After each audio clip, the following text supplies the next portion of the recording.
All right, welcome in everyone. We have an update here at the Bitcoin Mike podcast and broadcast. Everyone pay attention. I'm going to talk fast. So pay attention, take notes if you got to, do what you got to do. Make sure you don't miss anything. First of all, apologies, we missed yesterday's video on Wednesday. We're broadcasting to you just a couple miles south of Boston. Big nor'easter ran through here yesterday. Hit us hard. Whole Boston area, just south of Boston. Everything south of Boston, if you're familiar with the area.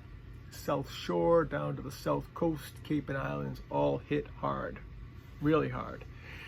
Power's been out, internet's been out, phone service, cell phone towers, everything's out. Rough day or two here, but we're still going to get a broadcast out for you. All right? We didn't forget about you. First thing we're going to talk about, we're going to start with a little bit of news and spend a lot of the time on questions today. All right, so news, a lot of the stuff you've been hearing about. We got more banks getting Bitcoin exposure. Okay, just heard about JP Morgan. Also, the SEC has allowed the first Bitcoin futures ETF.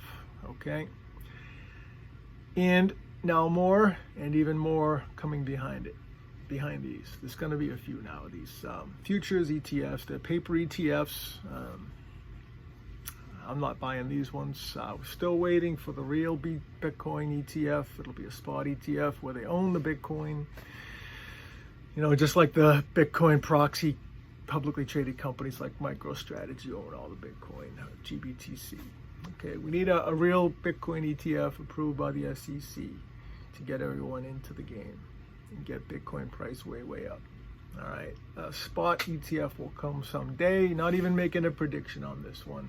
It won't be this year. It won't be 2021.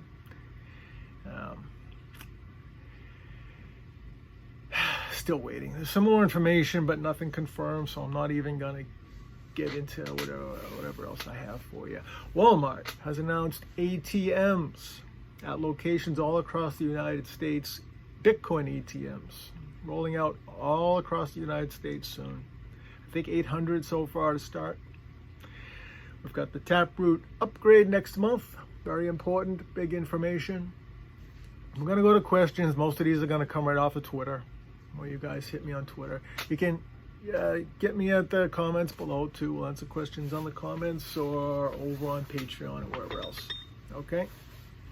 So, first of all, first question today. Is Keiser a good buy?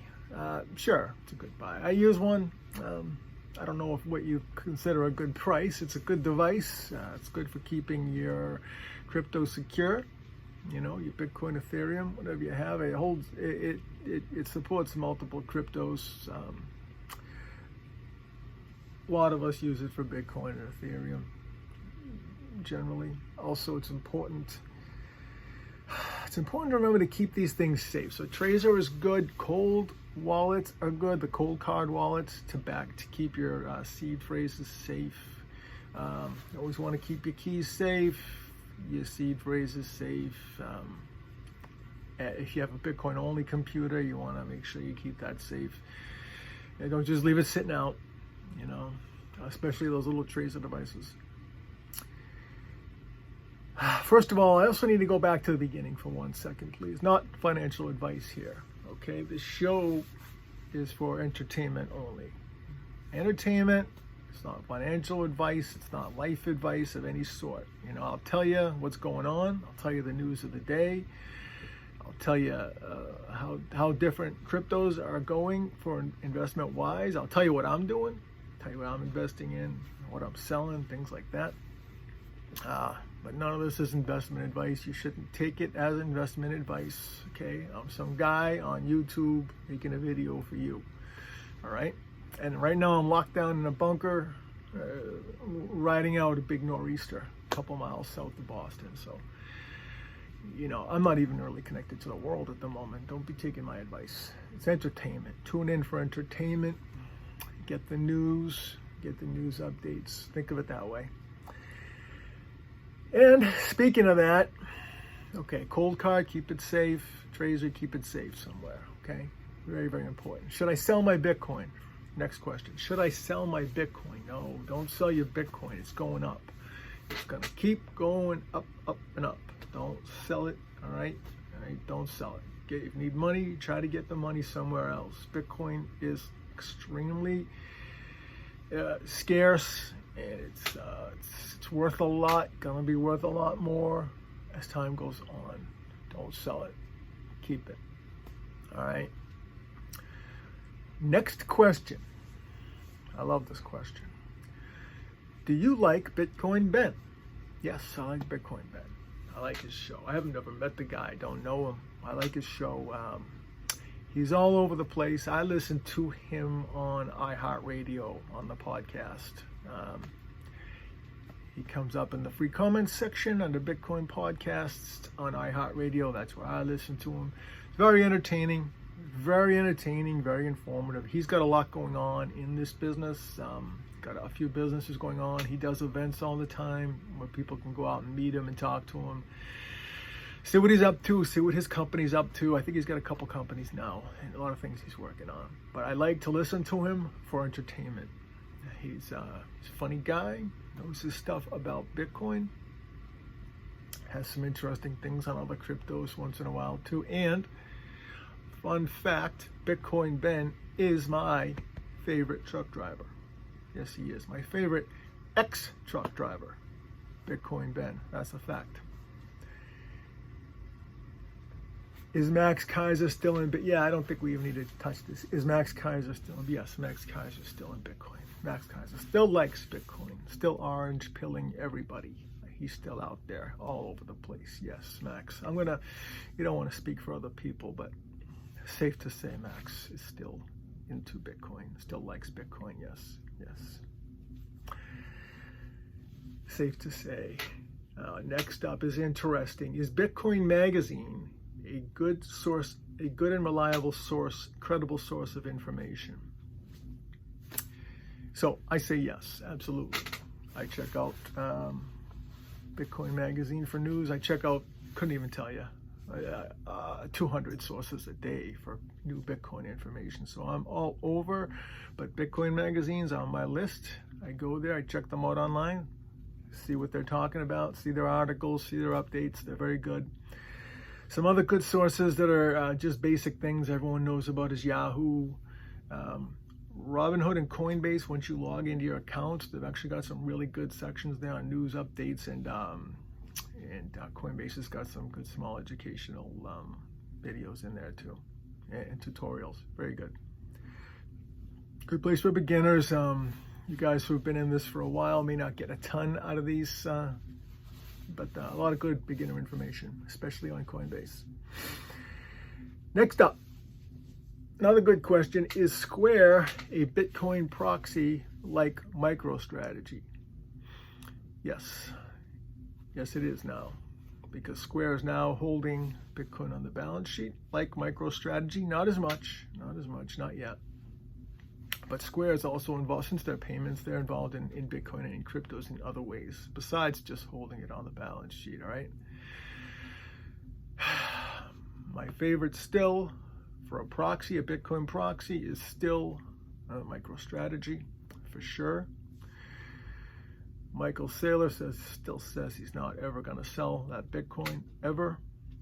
He's in charge. He's got all the shares, a lot of the shares over there. He's fully in charge. He says they're not going to sell those ever, and they may even accumulate more from here, which would be just huge. So yes, Square is also now has become a proxy for Bitcoin like MicroStrategy. Yes, absolutely. So not only are they involved at Square in other ways, but of course Jack is there running the show. Jack is a big Bitcoin bull. I don't think he's going to do anything except increase his Bitcoin holdings and Bitcoin projects over there at Square. Some people in the Bitcoin space and the DeFi space in particular are a little concerned about Jack because he just run a big centralized company, Twitter. Just the opposite of what we're looking to do with DeFi, decentralizing everything. But for now, I'm going to take Jack at his word that he's a Bitcoin bull and that he's going to work to better Bitcoin. Okay. Some other really good Bitcoin proxies we should talk about real quick are, first of all, Tesla. Tesla's right up there with MicroStrategy. Very, very good. Not just as a proxy for Bitcoin, but in a lot of other ways. Excellent company, doing really well. CleanSpark, the miners, are holding more and more Bitcoin now. Now that they understand its scarcity, they're holding it themselves instead of selling it all. They're holding more and more. CleanSpark is holding. Mara, Riot, Hut 8, Argo, Cypher, MGTI, they're all holding more and more Bitcoin, which is going to turn them into proxies like MicroStrategy. All right, next up, what is ADA?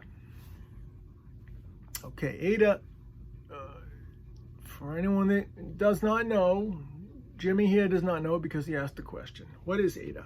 ADA is the cryptocurrency of the Cardano Foundation.